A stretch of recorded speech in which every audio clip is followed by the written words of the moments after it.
এবং ভূমি কমিশনার মহোদয় এবং প্রিয় সকলের জানাটা উচিত এবং আগুনের যে জিনিসটা মূল যেগুলো আগুন জ্বলতে এবং আগুনের বৃদ্ধি পেতে যে জিনিসগুলো লাগে সেগুলো বিষয়ে আমরা অনেকেই জানি না। আগুন সম্পর্কে আমরা যদি বলি যে আগুন কি, তাহলে কিন্তু আমরা বলবো যে আগুন যেটা জ্বলে সেটাই হচ্ছে আগুন। কিন্তু আসলে আগুনটা জ্বলতে হলে কিছু উপাদান প্রয়োজন হয়। আগুন হচ্ছে ধার্য বস্তু, অক্সিজেন ও পরিমিত তাপ, এই তিনটি উপাদানের সমন্বয়ে একটি রাসায়নিক বিক্রিয়ার মাধ্যমে যে প্রজ্বলন নীতি সৃষ্টি হয় সেটা হচ্ছে আগুন।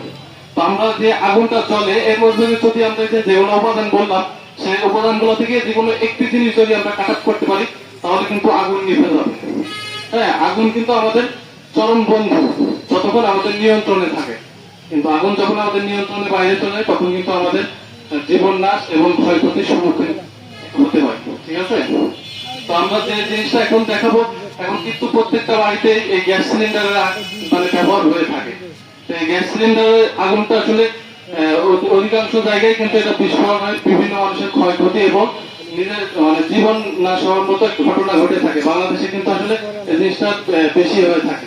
তো আমরা এই গ্যাস সিলিন্ডার সম্পর্কে আমরা এখন একটি মহড়া দেখাবো, যে কিভাবে আমরা সহজেই ওই যে আগুনটা নির্বাপন করা যায় সেটা আপনাদেরকে দেখাবো।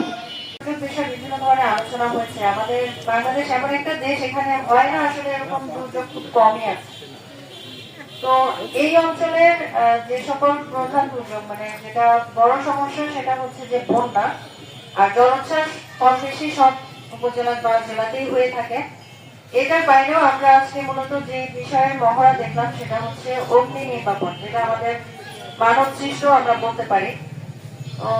সব থেকে বড় চ্যালেঞ্জ যেটা হয়, আপনারা প্রায়শই পত্র পত্রিকায় দেখে থাকেন বা নিউজে দেখে থাকেন যে বাসাবাড়িগুলোতে যে সিলিন্ডার বিস্ফোরণ থেকে যে দুর্ঘটনাগুলো ঘটে থাকে, খুবই মর্মান্তিক। তো আমি আজকে ফায়ার সার্ভিসের যারা আছেন ওনাদেরকে ধন্যবাদ জানাচ্ছি এবং দুর্যোগ ব্যবস্থাপনা অধিদপ্তরের পক্ষ থেকে যে কার্যক্রম গ্রহণ করা হয়েছে আমি ওনাদেরকে অসংখ্য ধন্যবাদ জানাচ্ছি। যে সিলিন্ডার, বিশেষ করে সিলিন্ডার বিস্ফোরণ বা সিলিন্ডার থেকে যদি অগ্নুৎপাতের ঘটনা ঘটে তাহলে এটা যাতে আমরা সহজেই মোকাবেলা করতে পারি সেজন্য প্রাথমিক একটা ধারণা আমরা পেয়েছি। যদিও আসলে দুর্যোগ যখন ঘটে যায় তখন আমাদের হিতাহিত জ্ঞান কিন্তু খুব একটা থাকে না আসলে। আর বেশিরভাগ ক্ষেত্রে যেটা হয়, আমি মা বোনদেরকে একটু অনুরোধ করবো, আপনারা যারা সিলিন্ডার যেখানে ব্যবহার করেন চেষ্টা করবেন সিলিন্ডারটা ওপেন জায়গায় যেন রাখেন। আর যদি রুমের মধ্যেই থাকে সবসময় দরজা বা জানালার কিছু অংশ ওপেন রাখবেন। সিলিন্ডারটা হচ্ছে যে যখন গ্যাসটা আপনার পুরো ঘরে ছড়িয়ে থাকবে তখন কিন্তু আগুন লাগার সাথে সাথে আপনি আর ওই যে এখানে সিলিন্ডারের পাইপ বরাবর গিয়ে হাত দিয়ে এটা বন্ধ করবেন এই সুযোগটা পাবেন না। তখন যেটা হবে পুরো রুম বা পুরো ঘরে সেটা ছড়িয়ে যাবে এবং একসাথে পুরো ঘরে আগুন ধরে যায়। ঘটনা কিন্তু এরকমই হয় আর কি। এই জন্য অনুরোধ থাকবে আপনারা এই বিষয়গুলো মাথায় রাখবেন। যদি সবসময় ঘরের দরজা বা জানালা একটু ওপেন রাখেন, গ্যাসটা চলে যায়। যদি কখনো নাকে গন্ধ আসে সিলিন্ডারের যে গ্যাসের, আপনারা কিছুক্ষণ ওয়েট করেন, তখনই আগুন জ্বালানোর দরকার নেই, চুলা জ্বালানোর দরকার নেই।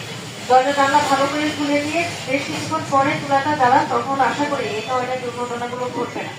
আর ফায়ার এক্সটিংগুইশার সবার পক্ষে রাখা সম্ভব না সেটা আমরা জানি, তারপরেও চেষ্টা করবেন বিশেষ করে যাদের সামর্থ্য আছে অথবা প্রতিষ্ঠানগুলো এগুলো যদি একটা বা দুটো করে আমরা সংরক্ষণ করতে পারি তাহলে প্রাথমিকভাবে আমরা অন্তত মোকাবেলা করতে পারি। এরপর আমরা না হয় পরবর্তী ধাপগুলোতে যাবো বা ফায়ার সার্ভিসের আমরা সহায়তা নিব। সবাইকে অসংখ্য ধন্যবাদ, আপনারা অনেক কষ্ট। ধন্যবাদ।